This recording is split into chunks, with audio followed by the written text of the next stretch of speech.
पैसा हातात येतो पण टिकत नाही किंवा अडकतो आणि परत येतच नाही, तर बुधवारचा 1 मिनिटाचा हा उपाय नक्की करा.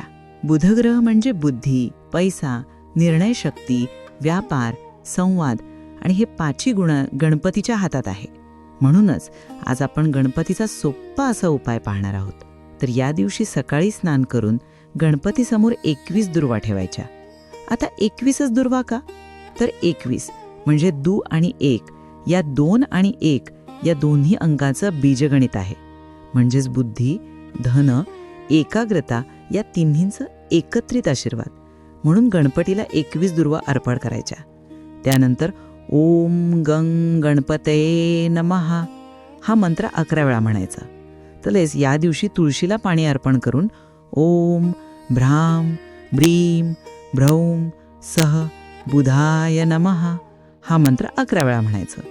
तुळस ही मनातील चंचलता, गोंधळ, नकारात्मक विचार कमी करते.